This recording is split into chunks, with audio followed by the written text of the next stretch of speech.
మంచిది ప్రియులారా, పరిశుద్ధ గ్రంథమైన బైబిల్లో నుండి మత్తయి రాసిన సువార్త 24వ అధ్యాయము 6 నుంచి 14 వాక్యాల వరకు చదువుదాం. మరియు మీరు యుద్ధములను గూర్చియు యుద్ధ సమాచారములను గూర్చియు వినబోదురు. మీరు కలవరపడకుండా చూచుకొనుడి. ఇవి జరగవలసి ఉన్నవి గాని అంతము వెంటనే రాదు. జనము మీదికి జనమును, రాజ్యం మీదికి రాజ్యమును లేచును. అక్కడక్కడ కరువులను, భూకంపాలను కలుగును. ఇవన్నీ వేదనకు ప్రారంభము. అప్పుడు జనులు మిమ్మును శ్రమల పాలు చేసి సంపెదరు. మీరు నా నామము నిమిత్తము సకల జనముల చేత దేశింపబడుదురు. అనేకులు అభ్యంతరపడి ఒకనినొకడు అప్పగించి ఒకనినొకడు దేశింతురు. అనేకులైన అబద్ధ ప్రవక్తలు వచ్చి పలువురిని మోసపరిచెదరు. అక్రమము విస్తరించుట చేత అనేకుల ప్రేమ చల్లారును. అంతము వరకు సహించిన వాడెవడో వాడే రక్షింపబడును. మరియు ఈ రాజ్య సువార్త సకల జనములకు సాక్షార్థమై లోకమందంతటను ప్రకటింపబడును. అటు తర్వాత అంతము వచ్చును. హల్లెలూయా. దేవునికి స్తోత్రం. ప్రభును నమ్ముకున్నాము అని మనము అతిశయము ఉన్నది. కానీ నేను యుద్ధాలను గూర్చి విన్నప్పుడు భయపడకూడదు. యుద్ధ సమాచారాన్ని విని కలవరపడకూడదు. రాజ్యం మీదికి రాజ్యము లేస్తుంది. జనం మీదికి జనము లేస్తారు. అనేకులను హింసిస్తారు, శ్రమలకు గురి చేస్తారు. కొంతమందిని ప్రభు యొక్క అనాది ప్రణాళిక ప్రకారము హతసాక్షులు కావలసి ఉన్నది గనుక కొంతమందిని మతోన్మాదులు చంపుతారని దేవుని లేఖనము సెలవిస్తూ ఉంది. హల్లెలూయా. కానీ మీరు ఏ విషయములో భయపడకూడదు.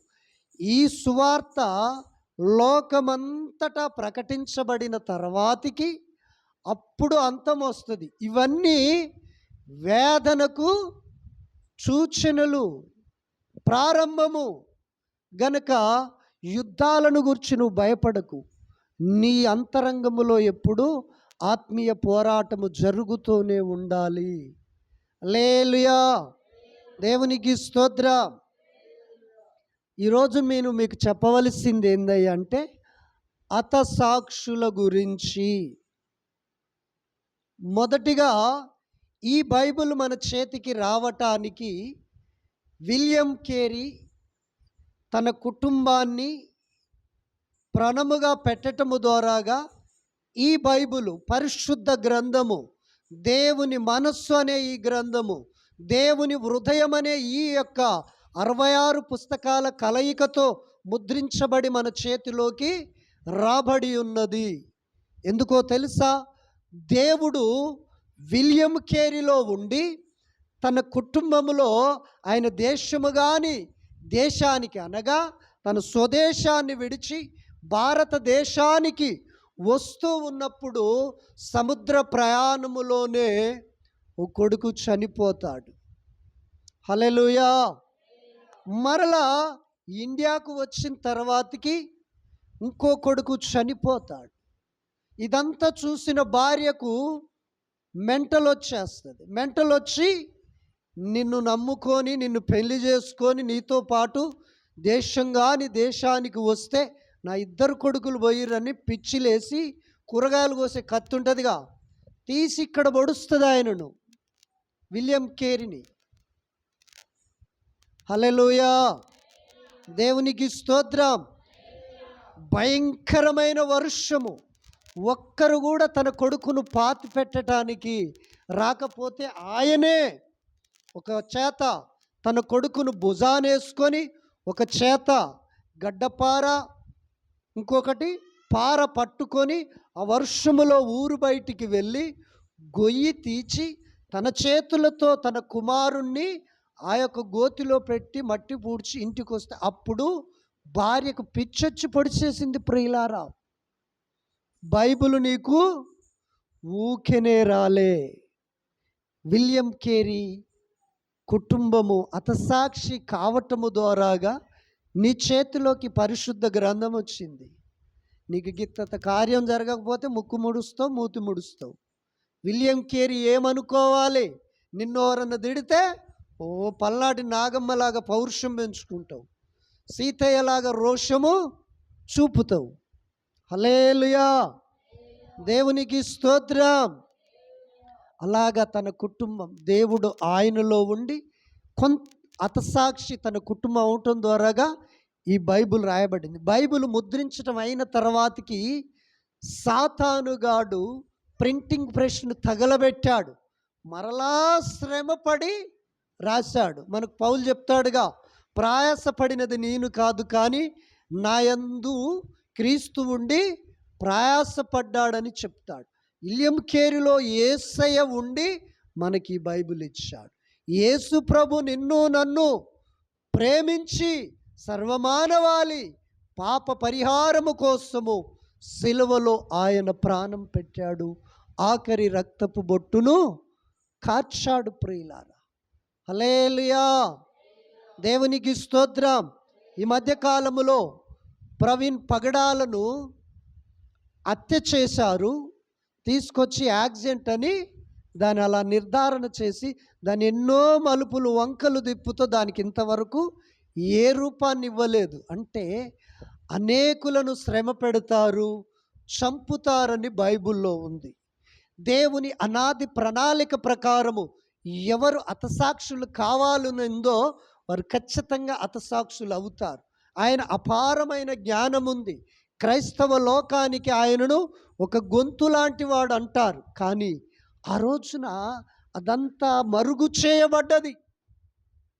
అంటే దేవుడు ఆయన పట్ల హతసాక్షి కావాలని ప్రణాళిక కలిగి ఉన్నాడు. ప్రియులారా, ఈరోజు రాత్రికాల సమయంలో ఖమ్మంలో ఉంటాడు ఒక దైవ సేవకుడు, ముదిగొండ అజయ్ బాబు. ఆయనను మరి పోలీసులు వచ్చి తీసుకెళ్లారంటున్నారు.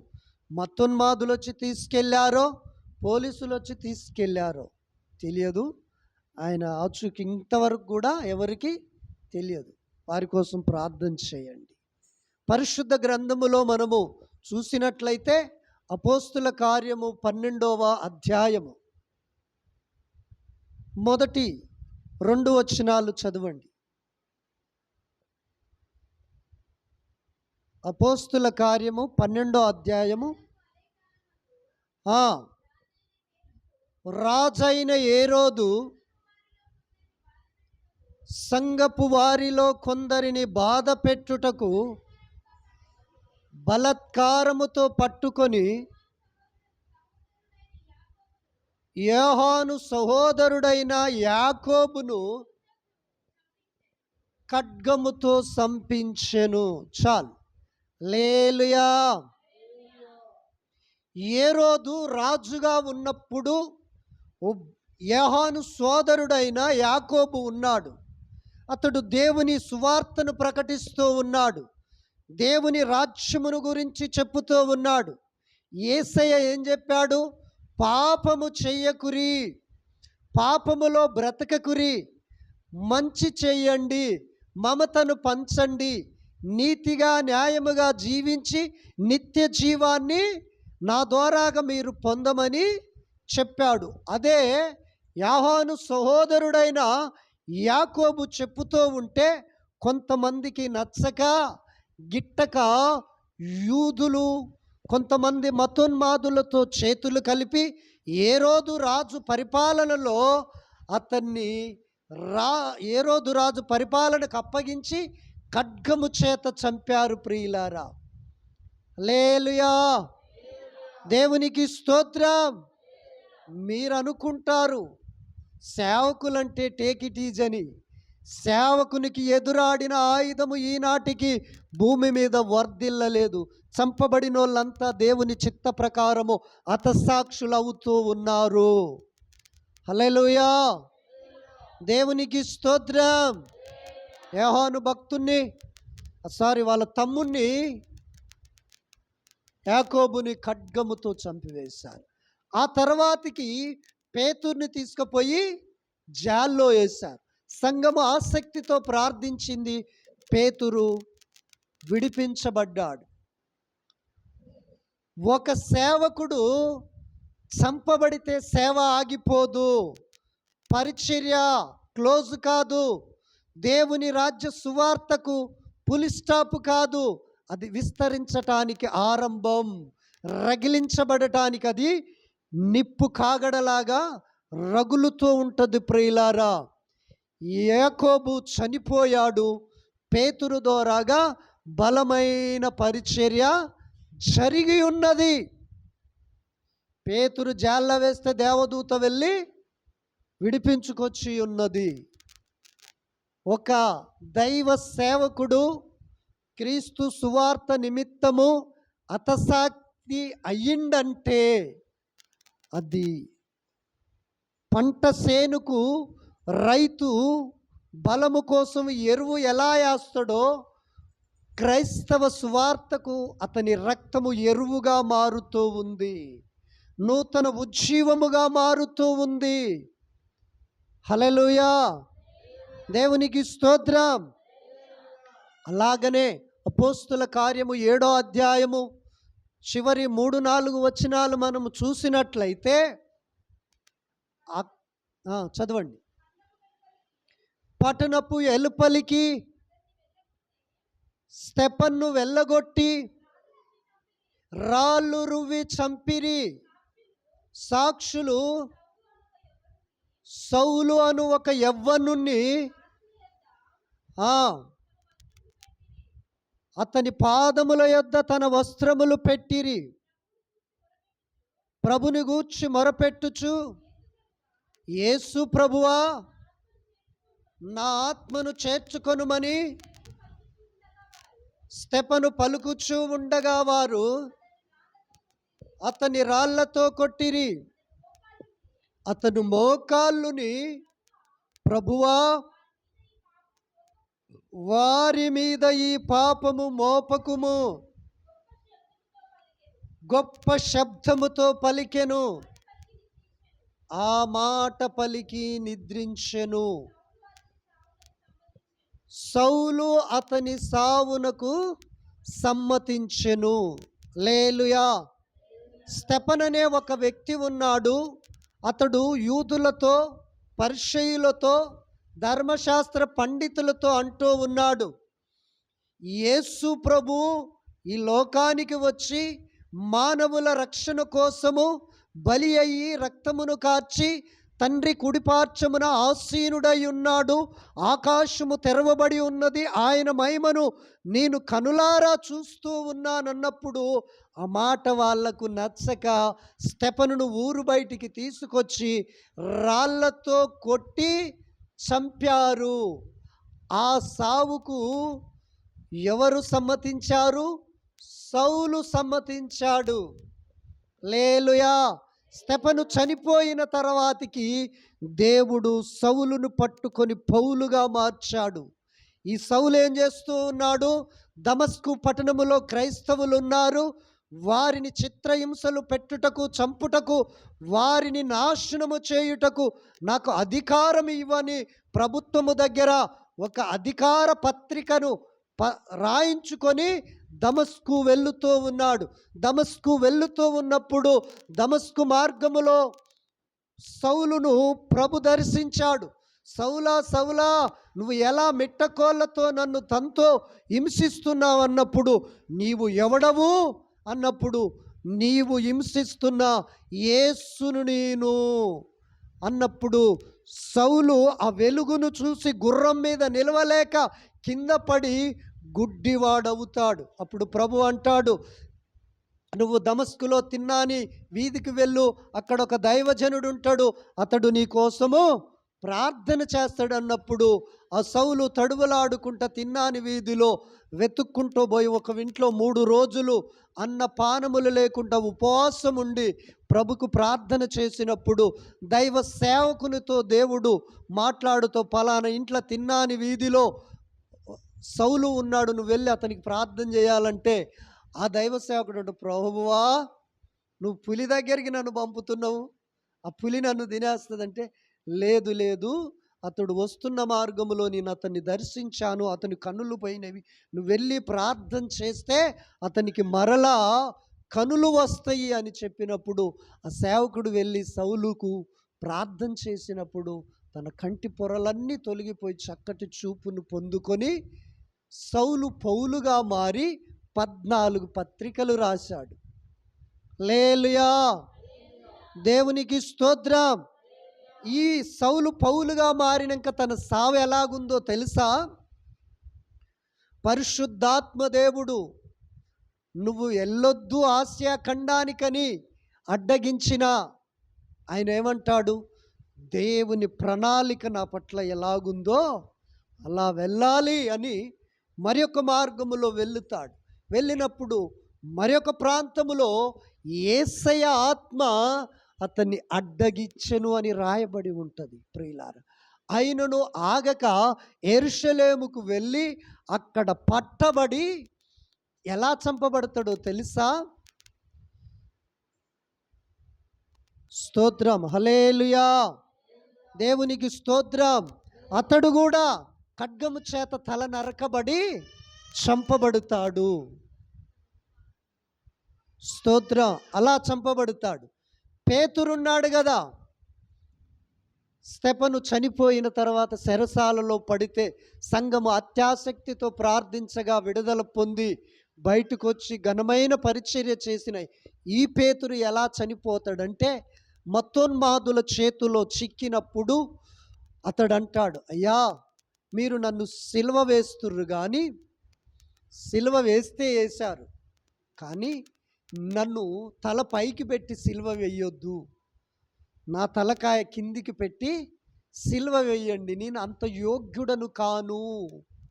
యేసయ్య తల పైకి పెట్టి సిలువ వేశారు, నన్ను నా తలకాయ కిందికి పెట్టి సిలువ వేసి మీరు చంపుకోండి, హతసాక్షి కావలసి ఉన్నది, నా ప్రభు నాకది నియమించి ఉన్నాడు అని చెప్పినప్పుడు పేతురుని తలకిందులుగా సిలువ వేసి చంపుతారు. ప్రియులారా, ఎంతోమంది యేసయ్య రక్తముతో పాటు ఎంతోమంది దైవ సేవకులు రక్తము చిందిస్తే నీకు ఈ రక్షణ సువార్త దొరికింది. ఆయన అనగా పరిశుద్ధాత్ముడు నీలో చేరి నీ ప్రతి పాప దోషములను ఒప్పింపచేసి నీ బలహీనతలను విడిచిపెట్టేటట్లుగా ఆయత్తపరిస్తే నీవు ఒప్పుకున్నావు, కానీ నీ శక్తితో ఒప్పుకోలే, నీ జ్ఞానముతో విడిచిపెట్టలే, నీ తెలివితో యేసయ్యను సొంత రక్షకుడుగా అంగీకరించలే.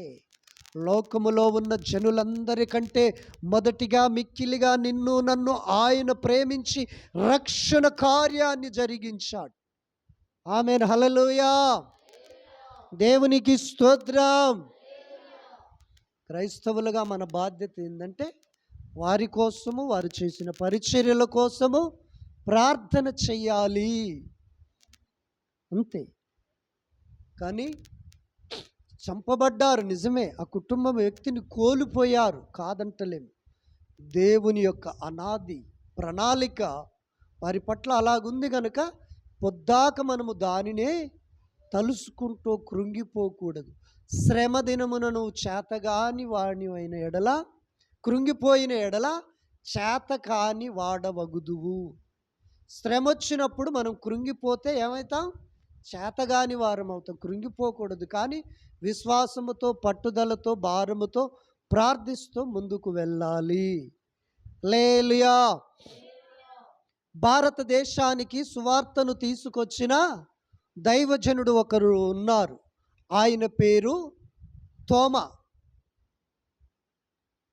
ఆయన యేసు ప్రభు సిలువలో మరణించి పాతిపెట్టి మూడో దినాన తిరిగి లేచాడని అందరూ నమ్ముతూ ఉంటే ఆయన అంటాడు, లేదు లేదు, నేను నమ్మను, ప్రభును చూస్తేనే నేను నమ్ముతానన్నప్పుడు ప్రభు 7సారో 8సారో వారి మధ్యలోకి వచ్చి అప్పుడు తోమా ఉంటాడు, తోమా నువ్వు అవిశ్వాసివి కాక విశ్వాసివి కా, ఇదిగో సిలువలో నాకు దిగిన మేకు గాయాలు చూడండి అని ఆయన చేతులు చూపిస్తాడు, ఆయన పక్కను చూపిస్తాడు. చెయ్యి పెట్టి నమ్మితేనే, నీ చెయ్యి పెట్టి చూస్తేనే నమ్ముతానన్నావుగా, చూడని చెప్పినప్పుడు ఆ తోమ అప్పుడు పశ్చాత్తాపడి మారు మనసు పొంది దేవుని కోసము, సువార్త కోసము హతసాక్షి అవ్వటానికి సిద్ధపడిన వ్యక్తి. భారతదేశానికి వచ్చినప్పుడు సముద్రములో కొంతమంది భక్తి చేసే పూజారులు నీళ్లు ఇలాగ పైకి పోస్తూ సూర్య నమస్కారము చేస్తూ ఉన్నారు.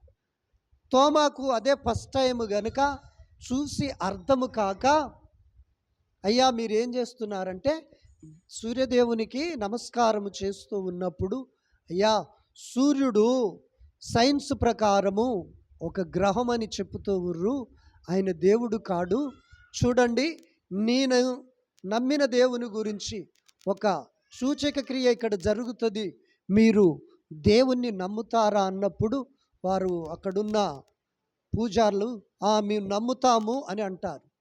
వాళ్ళేమో మీరు నీళ్లు పైకెత్తి పోస్తున్నారు కదా, ఆ నీళ్ళు ఆగాలి, ఆగితే ఆ దేవుడు నిజ దేవుడు అని నమ్మాలి, మీరు ఎత్తండి అంటే వాళ్ళు నీళ్ళు దోషిట్లోకి తీసుకున్నారు, దోషిట్ల నుంచి కారిపోతూ ఉన్నవి.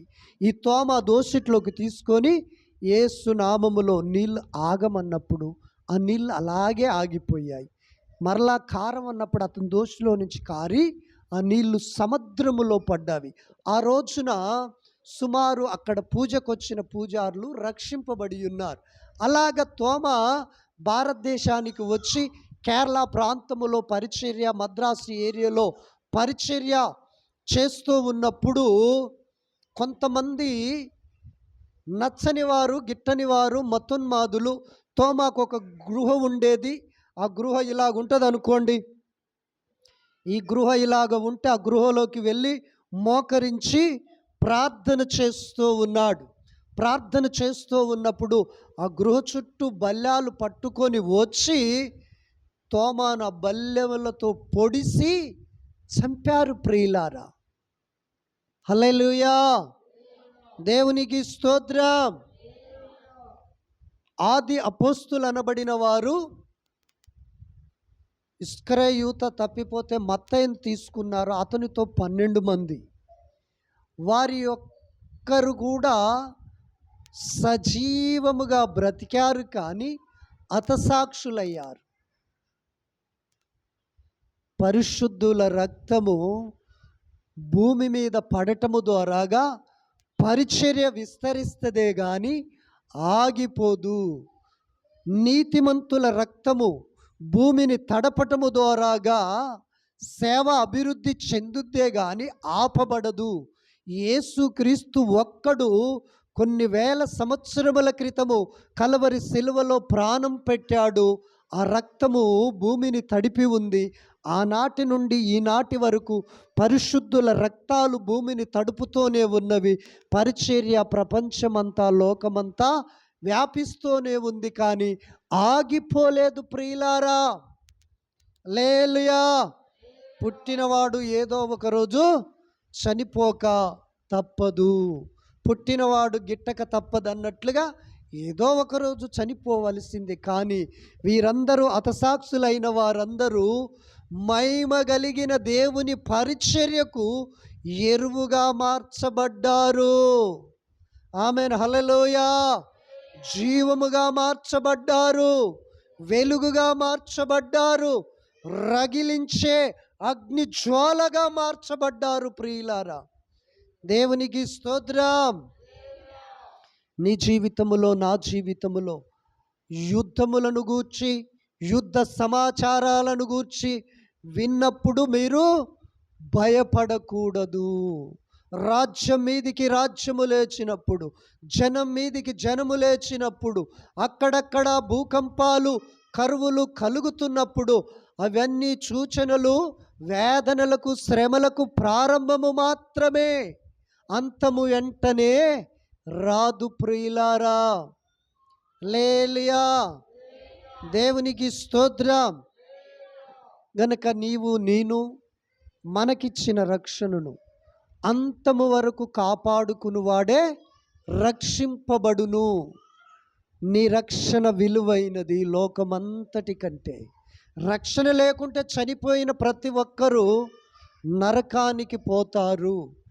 ఏ గ్రంథాన్ని చదివినా, ఏ మత గురువును మనం అడిగినా, పాపములో పుట్టి, పాపములో పెరిగి, పాపములో జీవించి, పాపములో చనిపోతే వాడు పాతాళానికి వెళ్ళుతాడని మత గ్రంథాలన్నీ చెప్పకనే చెప్పుతూ ఉన్నవి ప్రభు. ప్రియులారా, గనుక నీవు నేను ధన్యులము. పరిశుద్ధుడైన దేవుణ్ణి తెలుసుకొని, పవిత్రమైన ఆ రక్తము చేత కడగబడి గొప్ప రక్షణను పొంది ఉన్నాం. ఈరోజో రేపో మన పోకడ ఎప్పుడో తెలియదు, ఆయన రాకడ ఎప్పుడో తెలియదు. సకల రాజ్యములలో సర్వ సృష్టికి సువార్త ప్రకటించిన తర్వాతికే అంతము వస్తుంది. హల్లెలూయా. కానీ మన అంతాన్ని గుర్తెరిగి మనము దేవుని రాజ్యానికి సిద్ధపడాలి. హల్లెలూయా. కనుక నా ప్రియమైన దేవుని సంగమా, మనము దుర్దినాలలో ఉన్నాం. అంత్యకాలములో, అపాయకాలములో మనం ఉన్నాం. గనుక మెలకువ కలిగి ప్రార్థన చెయ్యాలి, జ్ఞానము కలిగి నడుచుకోవాలి, తెలివిగా ప్రవర్తించాలి. హల్లెలూయా, దేవునికి స్తోత్రం. గనుక నా ప్రియమైన ప్రవీణ్ ప్రగడాల వారి యొక్క కుటుంబము ఆదరణ కోసము ప్రార్థించండి. అలాగనే అజయ్ బాబును మిస్ అయ్యాడు. అతన్ని మతోన్మాదులు ఎత్తుకెళ్ళారో, పోలీసులు తీసుకెళ్లారో, ఎటువంటి వివరణ లేదు. ఇంకా చాలా జరుగుతూనే ఉన్నాయి. అమెరికాలో ఒక పాస్టర్ని పిస్తోల్తో కాల్చివేశారు. స్తోత్రం. హల్లెలూయా. దేవుడు ఒక లెక్క కలిగి ఉన్నాడు, ఓ ప్రణాళిక కలిగి ఉన్నాడు. భూమి మీద నీతిమంతులుగా మార్చబడి పరిశుద్ధులుగా బ్రతుకుతున్న వారి రక్తము చిందించబడాలి ఆయన రక్తముతో పాటు అనేదే ఆయన ప్రణాళిక. దానికోసము మనము భారం కలిగి ప్రార్థించాలి, కానీ పదే పదే పదే పదే దానినే జ్ఞాపకం చేసుకొని కృంగిపోకూడదు. నీ పట్ల ఆయన ప్రణాళిక ఏంటో తెలుసుకో, నీ పట్ల ఆయన సంకల్పం ఏమైందో గ్రహించు, నీ పట్ల దేవుని ఉద్దేశాలు ఏందో మొరపెట్టి తెలుసుకో. దేవుడు ఈ మాటలను మనందరి ఆత్మీయ క్షేమాభివృద్ధికై నూతనమైన ఆత్మాభిషేకముగా, పరిశుద్ధాత్మ నడిపింపుగా, పునరుద్ధాన బలముగా ఆశీర్వదించి దీవించునుగాక. ఆమేన్. ఆమేన్. జ్యోతిమయు